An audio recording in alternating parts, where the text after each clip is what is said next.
kita harus cucikan diri kita dengan bertobat. Kita tidak akan menuju zat yang maha suci dengan kekotoran kita. Maka para ulama mengajak kita untuk bagaimana kita bisa bertobat. Dan ingat syarat tobat yang paling asas adalah bisa menyesal, dan orang tidak akan bisa menyesal kecuali dia menyadari dosa tersebut. Dan berpikirlah kita semuanya untuk menyesali dosa-dosa kesalahan kita, ya Allah. Kalau kita pandai melihat kesalahan orang lain menjadi sebab kita terlena akan dosa pribadi. Teramat banyak dosa kita, dan ingat dosa yang paling dosa adalah manusia berdosa tapi tidak pernah merasa berdosa. Musibah. Bersalah tidak pernah merasa bersalah. Maka untuk sampai kepada pertobatan sejati harus ada kesadaran untuk sadar, kita harus pandai merenung. Sehingga sampai kepada satu kesadaran bahwa kita dalam kubang kemaksiatan, kita dalam dosa. Dan semua dalam dosa. Kemudian setelah kita menyadari kita dalam dosa, lalu kita menghadap kepada Allah dengan serius. Bukan saat ini saja, hari ini hanya momen kita untuk bersama-sama belajar untuk tobat.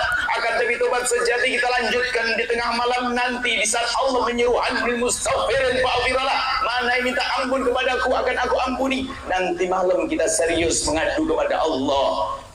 Adukan semua kesalahan, jangan sembunyikan, karena Allah sudah tahu dan Allah nunggu keinsafan dan kesadaran kita.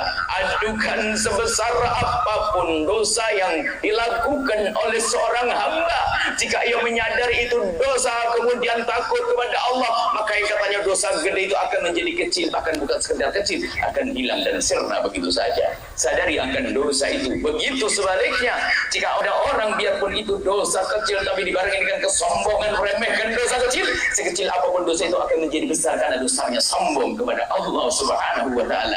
Maka berpikirlah semuanya untuk menyadari kesalahan kita. Bukan urusan kita kepada Allah saja, akan tapi di rumah kita ada ibunda dan ayahanda. Bagaimana urusan kita dengan ibunda dan ayahanda kita? Ibunda kita, ayahanda ada dua macam. Ada seorang anak yang punya ibunda sangat baik, ayahanda sangat baik, maka kalau dia durhaka, maka durhakanya double durhaka.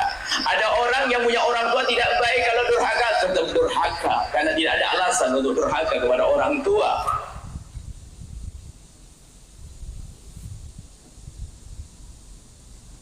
Anak kita, dosa yang tanpa kita sadari akan tapi terus berjalan. Urusan dengan anak kita, gitu. Tahun baru hijriah kita akan hijrah memandang anak kita. Jangan dolim kepada anak agar hanya akan Anda jadikan mesin uang, tapi jadikan anak Anda mesin pahala. Wahai hamba Allah, sadari mana ini. Jangan hanya berpikir menjadikan anak Anda mesin uang, berpikir sekolah yang menjadikan mereka kaya raya. Itu pun belum tentu kaya. Sudah salah niat. Akan tapi kalaupun anak Anda harus jadi seorang kaya raya, pastikan di samping dia bisa menjadi mesin uang, akan tapi ternyata mesin uangnya pun juga menjadi mesin pahala yang akan terus mengalir kepada Anda, wahai para orang tua. Beruntunglah Anda jika Anda punya semangat seperti itu. Akan tapi ada orang tua yang tidak peduli urusan anaknya, yang penting dia sukses dunia, biarpun setelah itu masuk neraka barangkali. Tidak pernah berpikir anaknya sholat atau tidak, bergaul dengan siapa, dekat dengan ulama siapa, berapa lembar Al-Quran yang dibaca dalam sehari, sabda, tahajud, sholatnya bagaimana. Jika ada yang hadir di tempat ini punya masalah dengan anaknya, Anda tidak perlu putus asa, masih ada kesempatan esok hari. Yang penting malam ini, hari ini kita sadar, sejelek apapun Anda, Tuhanmu maha pengampun, maha luas pengampunannya. Jangan ragu kepada pengampunan Allah. Sejelek apapun kita, sekotor apapun kita, ketahuilah Allah terbuka. Allah membuka lebar-lebar pintu pengampunan. Hanya orang bodoh saja yang tidak bergegas menuju pengampunan Allah. Wasari'u ila maghfiratin min rabbikum.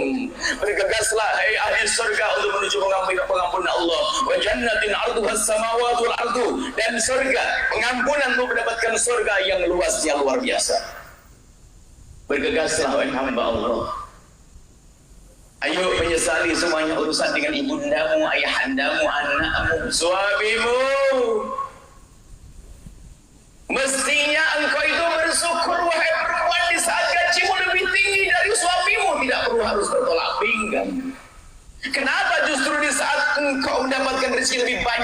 jadi kurang sopan santun, itu ujian dan kau gagal dalam ujian itu. Semestinya kau semakin tawadhu.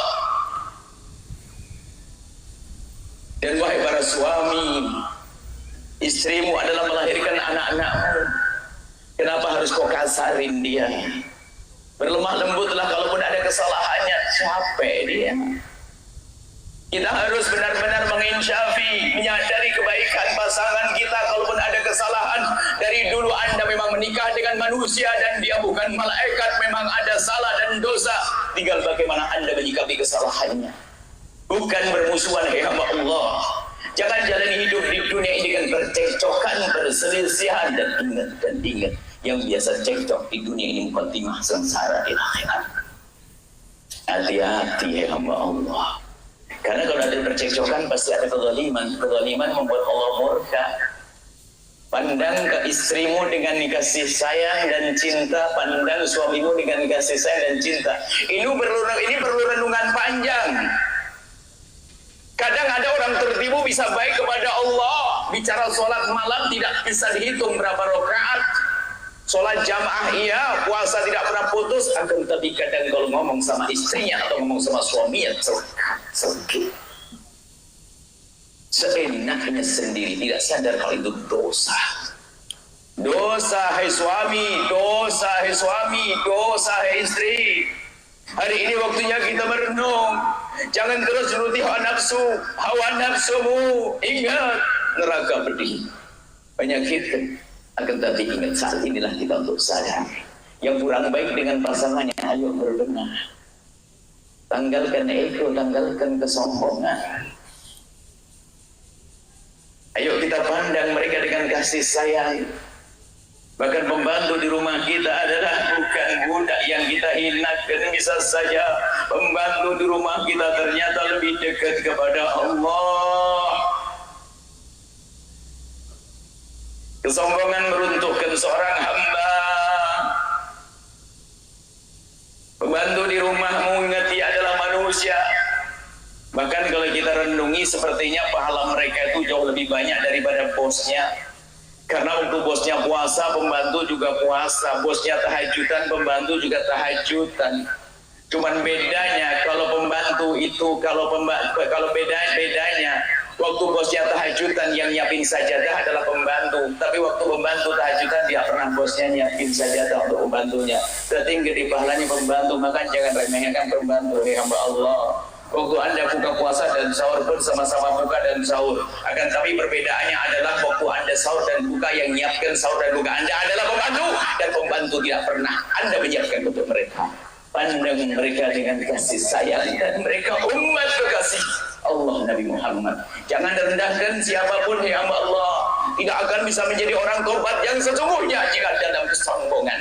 Sombongnya iblis tidak menghantarkan tobat, tapi tawaduknya Nabi Adam menjadikan berkata, Rabbana zalamna anfusana, ya Allah kami zalim. Tapi iblis katakan, aku lebih bagus dari dia.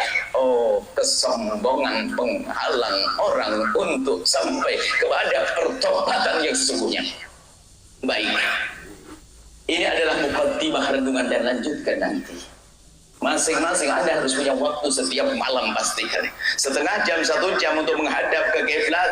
Setelah Anda melakukan sholat, istighfar yang banyak, kemudian Anda renungi siapakah hamba-hamba yang pernah Anda perlakukan dengan kasar, kezaliman kepada siapa yang pernah Anda lakukan. Anda berpikir, merenung, hingga sampai menitikkan air mata, lalu Anda memohon ampun kepada Allah. Permohonan ampun yang sejati akan dijawab dengan pengampunan yang sesungguhnya.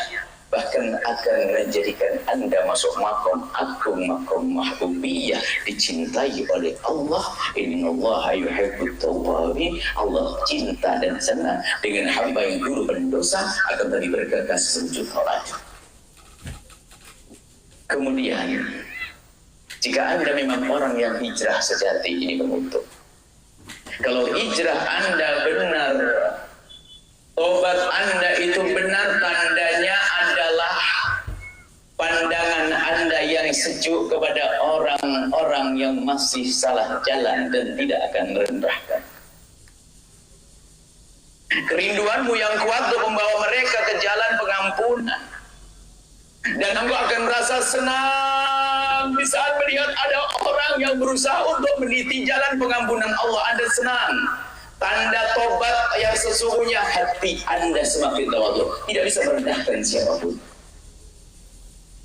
Tapi kalau orang mulai bertobat lalu merendahkan, maka ketahuilah dia belum tobat yang sesungguhnya.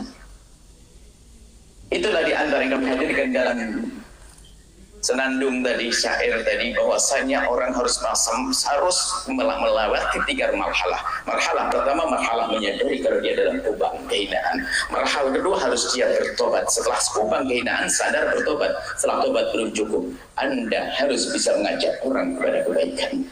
Maka di majelis mulia ini kami seru Anda yang betul-betul ingin bertobat, ayo bergabung dalam program kemuliaan untuk membawa umat Nabi Muhammad kepada kemuliaan. Sejelek apapun Anda, sebesar apapun dosa Anda, sekotor apapun Anda, ayo bergabung. Karena bergabungnya Anda dalam program mengangkat hamba Allah, tanda ketulusan Anda untuk kembali kepada Allah Subhanahu wa taala. Bersama Anda menolong hamba Allah untuk tobat, Allah akan berikan pertolongan kepada Anda untuk mendapatkan pengampunan. Allah fi aunil 'abdi maka adalah fi auni akhi. Kalau Anda menolong orang lain untuk tobat, Allah akan menolong Anda, memberikan pertolongan khusus pada Anda. Begitu mudahnya Anda untuk tobat setelah itu. Ini bisa kami hadirkan. Dan banyak program yang dihadirkan oleh teman-teman dari tim Al-Bahjah. Kita ada stasiun radio, kita ada televisi, ada macam-macam. Tujuannya apa? Memperbanyak seruan dan ajakan. Kalau Anda mengajak satu orang, peluang Anda untuk masuk surga dan selamat satu orang. Dan itu lumayan. Kalau 2 semakin banyak peluang. Kalau 3 semakin banyak yang Anda ajak, semakin besar peluang Anda untuk selamat. Ini saja yang bisa kami hadirkan, dan setelah ini kita akan baca doa akhir tahun. Tapi sebelum doa akhir tahun, mungkin munajat dulu. Kita baca doa bismillah akhir tahun, baru nanti dipungkasi dengan munajat. Doa akhir tahun. Berdoa akhir tahun tidak pernah diajarkan Nabi secara khusus. Jangan dinisbatkan dengan Nabi.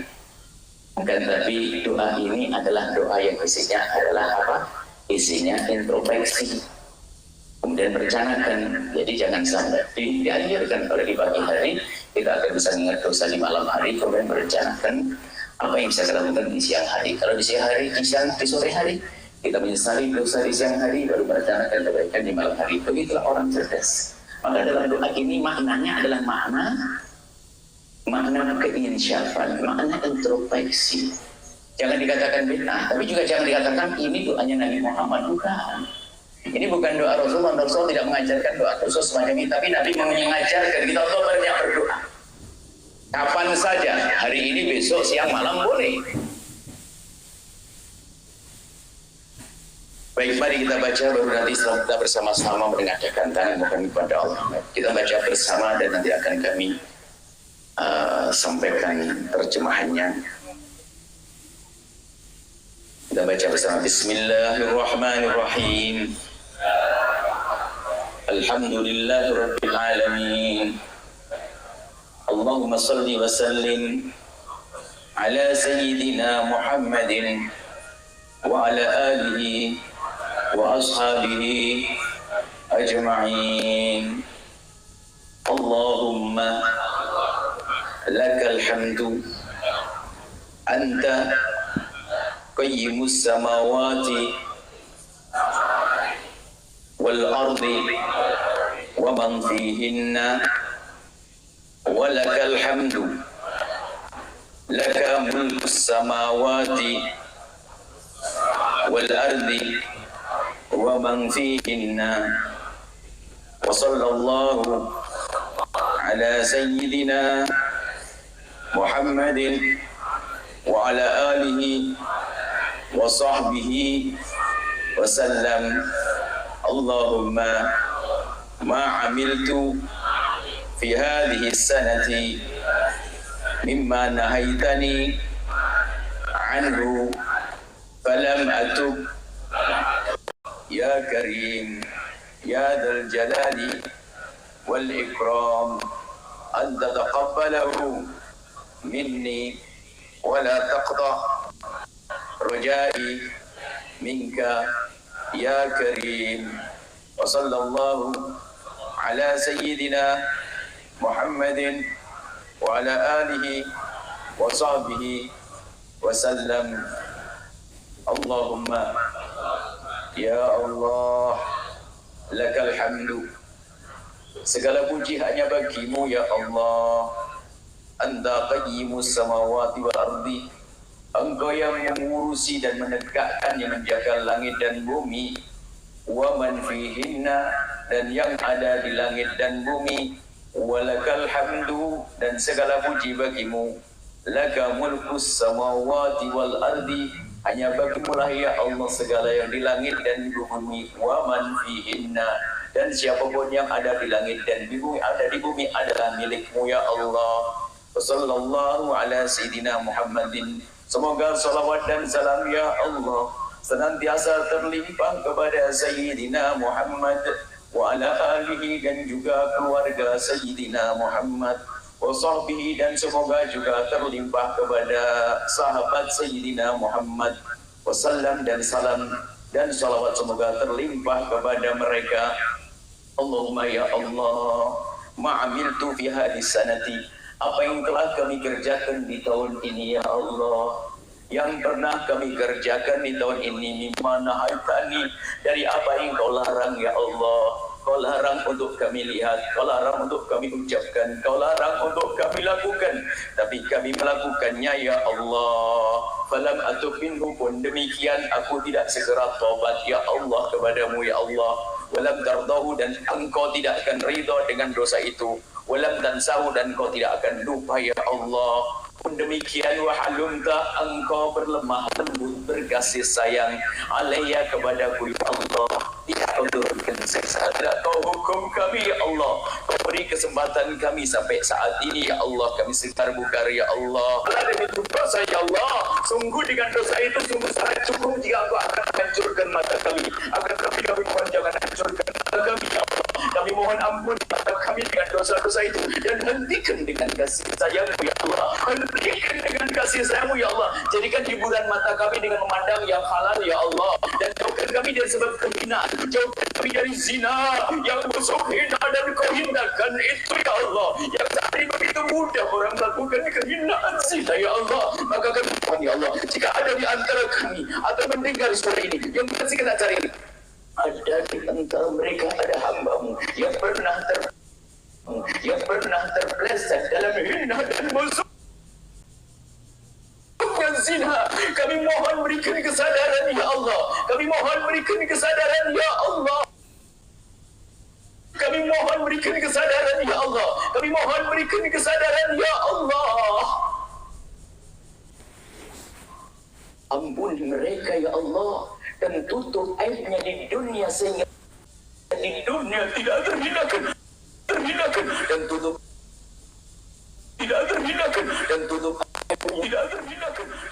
aibnya di akhirat, sehingga di akhirat tidak kau siksa lagi ya Allah. Dan bencikan kepada zina, buka pintu halal ya Allah. Bencikan pada zina, buka pintu halal, dan jauhkan kami dari menggunjing pezina ya Allah.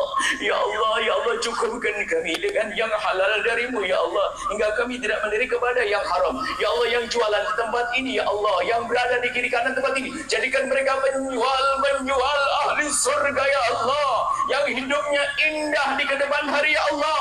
Jadi kami mohon ya Allah, semua yang ikut jualan, yang menghantarkan sopir-sopir angkot, jadikan mereka sopir-sopir ahli surga ya Allah. Ya Allah, siapapun ya Allah yang jualan, punya toko-toko tetangga, siapapun ya Allah yang mendengar suara ini, kami tidak ingin mendengar suara kemuliaan ini lalu mereka masuk neraka-Mu ya Allah.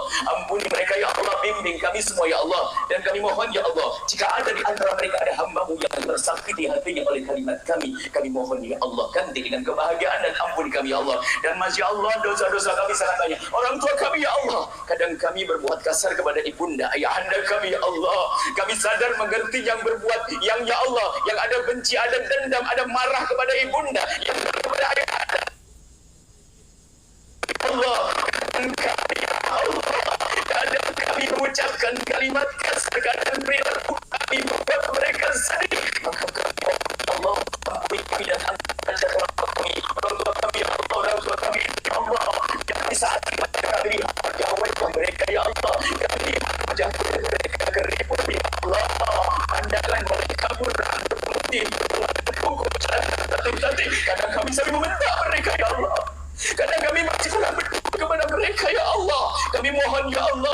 Jangan kau hukum kami dengan ini semua ya Allah. Kami mohon berikan kepada kami kemudahan untuk berbakti pada orang tua kami dan anak-anak kami ya Allah. Bimbing kami untuk menghantarkan mereka ke surga. Jadikan anak kami adalah anak yang sukses di dunia dan sukses di akhirat. Seperti yang kau ajarkan kepada atina fid dunya hasanah wa fil akhirati hasanah. Dan kami mohon ya Allah, jadikan kami hamba yang saling mencintai karenamu. Jauhkan kami dari benci, dengki, dendam. Jauhkan kami dari benci, dendam dan beramal dengki. Maka kami mohon, jika ada orang berbuat salah kepada kami, menyakiti kami, kepada kami, aniaya kepada kami, membedah kami, mengunci kami, prasangka buruk kepada kami, mohon berikan kepada mereka segala kebaikan dan ampuni mereka. Sungguh kami tidak rela jika ada satu orang yang masuk neraka kami segala kebaikan di dunia dan di akhirat, dan kirimkan ahli surgamu yang bisa berjuang bersama kami, dan jadikan kami bersama mereka ya Allah ya Rahman ya Rahim ya Allah. Anak-anak kami jaga mereka, jaga kami semua ya Allah. Allahumma ya Allah, panjangkan umur kami dan ketaatan serta sehat walafiat, berikan mereka semua husnul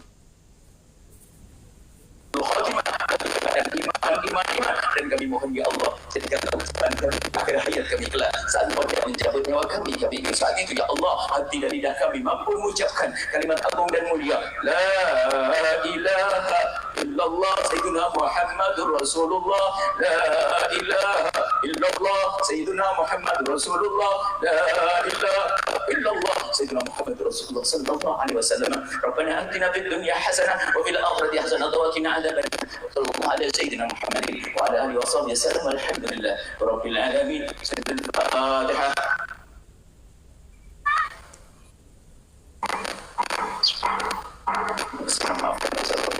Assalamualaikum warahmatullahi wabarakatuh.